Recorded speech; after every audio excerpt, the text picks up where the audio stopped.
ഈ സംഭവം നടന്നപ്പോൾ എനിക്ക് ഏതാണ്ട് 9 വയസ്സായിരുന്നു പ്രായം. എൻ്റെ ചേട്ടൻ ഒരു വലിയ ഫുട്ബോൾ പ്ലെയറാണ്.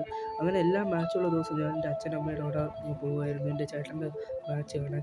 അങ്ങനെ ഒരു പ്രാവശ്യം ഫുട്ബോൾ മാച്ചെല്ലാം കണ്ട് എനിക്ക് ബോറടിച്ചപ്പോഴത്തേക്കും ഞാൻ കുറച്ച് നേരം പാർക്കിൽ പോയിരുന്ന് കളിക്കാമെന്ന് തീരുമാനിച്ചു. പാർക്കിൻ്റെ തൊട്ടടുത്താണ്, അതുകൊണ്ട് ഞാൻ അവിടേക്ക് പോകാമെന്ന് തീരുമാനിച്ചു. ഞാൻ എൻ്റെ അച്ഛനമ്മയുടെ അടുത്ത് ചോദിച്ചിട്ട് പോയപ്പോഴത്തേക്കും അവർ സമ്മതിക്കുന്നില്ല. ഞാൻ അവിടെ പെട്ടെന്ന് പാർക്കിൽ പോയപ്പോൾ ഒരു കുട്ടി ഇരിക്കുന്നുണ്ട്. അവൻ്റെ കയ്യിൽ സ്പൈഡർമാൻ്റെ കളി സാധനം ഉണ്ടായിരുന്നു. ഞാൻ അത് ചോദിച്ചായിരുന്നു അവൻ്റെ അടുത്ത്, ഇതിന് എത്ര രൂപയാണെന്ന്. അവൻ പറഞ്ഞു, ഇതിന് എൻ്റെ കാറിനകത്ത് ശരിക്കും ഇരിപ്പുണ്ടെന്ന് പറഞ്ഞു. നീ എനിക്കൊപ്പം വന്നാൽ ഞാൻ നിനക്ക് തരാമെന്നും പറഞ്ഞ് ഞാൻ പോയി. ഞാൻ അപ്പോൾ സമ്മതിക്കുകയും ചെയ്തു, ഇത് കിട്ടുകയില്ലേ എന്ന് പറഞ്ഞു. അവൻ്റെ കാറിലല്ലായിരുന്നു, അവൻ വാനിലാണ് വന്നത്.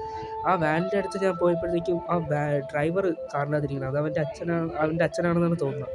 അവൻ വണ്ടി സ്റ്റാർട്ട് ചെയ്തിട്ടേക്കും. പെട്ടെന്ന് ഞാൻ അവനെ നോക്കിയപ്പോൾ അവൻ ഒരു ഭയാനകമായ ചിരി എനിക്ക് പെട്ടെന്ന് കൈ തന്നു. എൻ്റെ അച്ഛൻ എന്നെ പെട്ടെന്ന് വിളിച്ചായിരുന്നു.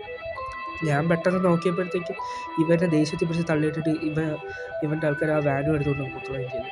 എൻ്റെ അച്ഛനെ എടുത്ത് സമാധാനിപ്പിക്കുകയും ചെയ്തു. എൻ്റെ അച്ഛനമ്മ എന്നെ അവിടെ നിന്ന് കൊണ്ടുപോയപ്പോഴത്തേക്കും എൻ്റെ മനസ്സിൽ അത്ര ഇതായിരുന്നു. എൻ്റെ അച്ഛനെ വിളിച്ചിട്ടുണ്ടെങ്കിൽ അപ്പോഴും അവന് കൈ കൊടുത്തിട്ട് എന്താവുമായിരുന്നു എൻ്റെ അവസ്ഥയെന്ന്. അവൻ ആരാണ് എന്താണെന്നൊന്നും എനിക്കറിയത്തില്ല. എന്താണ് അവൻ്റെ ഉദ്ദേശമെന്ന് എനിക്കറിയത്തില്ല. എനിക്ക് ഇപ്പോൾ ഏതാണ്ട് 15 ഇയേഴ്സൊക്കെ ആയി കഴിഞ്ഞു. ഞാൻ ഈ കുറച്ച് കഴിഞ്ഞപ്പോഴത്തേക്ക് ഈ സംഭവങ്ങൾ ഡയറിയിലൊക്കെ എഴുതി. ഞാൻ അവസാനം നോക്കിയപ്പോഴത്തേക്കും ഈ മൈൻഡിൽ അത്ര ഈ കുട്ടി കിടക്കുകയായിരുന്നു.